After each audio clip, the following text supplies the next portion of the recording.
Hello. So now I thought I would show you guys a few video clips of what I think of as an overview of plate tectonics in Chapter 9's Earthquakes and Volcanoes. So leaving off from the last chapter where we studied the structure and the geologic cycle and started to ponder continental drift, we'll do a little overview of the forces and faults and then each boundary.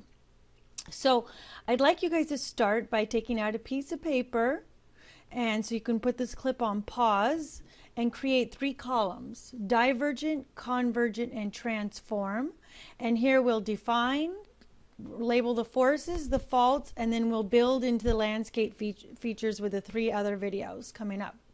So pause and go ahead and get a piece of paper to create this on your own. So, as we learned about with continental drift, you can see that it's a very two-dimensional study of the Earth. But our Earth is 3 dimensions, right? And the 4th dimension changing over time.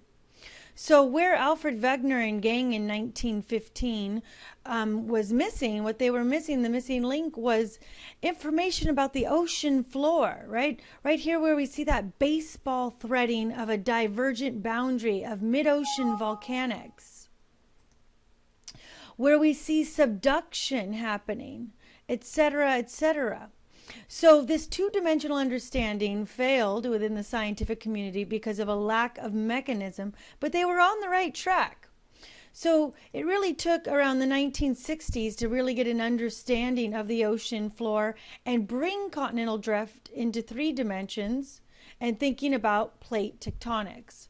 So you can see here that with that 3rd dimension, we have plates that are moving away from each other, diverging, which leads to the other side of the plate being convergent, where one plate is subducting below the other.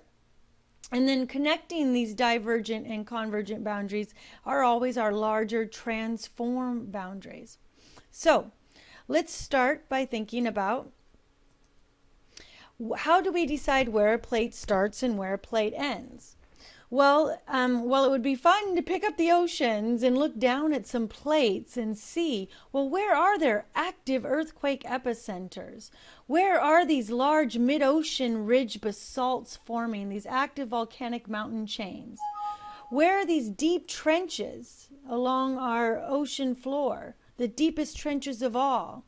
By mapping these out with active volcanics and so forth, we think that we start to define where a plate starts and where a plate ends. So this is the epitome of physical geography, plotting information spatially with the hopes of finding an underlying pattern. So a description leading to an arguable statement and interpretation.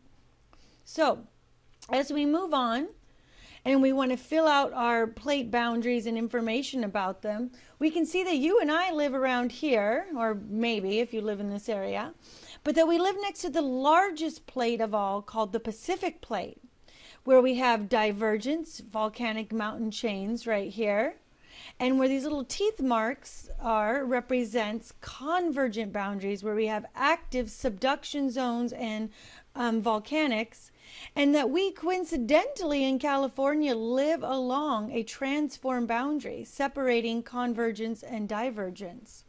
So that brings us into thinking about the 3 columns: divergence, where 2 plates move apart; convergence, where 2 plates come together; and transform, where 2 plates are moving laterally past each other like a bird flying overhead.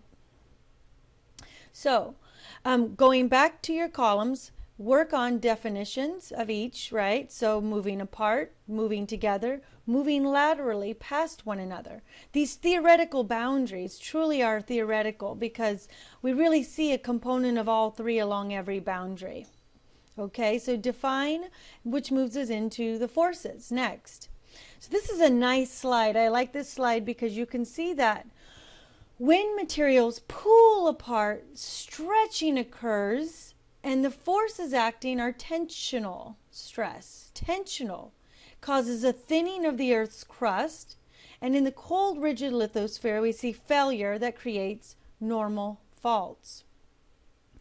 Theoretically, on the opposite end, we have where 2 plates come together, compressional forces pushing cold rigid lithosphere together until we see faulting, failure, and reverse faults, or if they're very low angle reverse faults, we call them thrust faults. Within the asthenosphere, where materials are deforming plastic-like, we see folding occurring. And then along our transform boundaries, where two plates are moving laterally past one another, we have shearing forces, which create strike-slip faults. So let's look at these types of faults in a perspective of this theoretical categorizing in columns. And we see that a normal fault are tensional forces, two plates moving apart from one another, leading to faulting and failing where one side drops relative to the other side. So we say the hanging wall drops relative to the foot wall, and this can only happen at divergent boundaries. The reverse fault is quite the opposite, where we see compressional forces along a convergent boundary pushes the hanging wall up over the foot wall. And then in our strike-slip fault situation, we see shearing forces. This is a transform boundary where two plates are moving past each other laterally, and you end up with very different landscape features, as you can see. So in review, divergent boundaries create tensional forces that create normal faults. In convergent boundaries, compressional forces and stresses lead to reverse faults or low-angle thrust faults. And at transform boundaries, we see shearing forces where two plates move past each other laterally, and they could be right lateral or left lateral. So we'll spend more time on that down the line. So now that we have forces and faults and tectonics defined, now we can move into each one of the plate boundaries with our next video clip. Okay, thank you.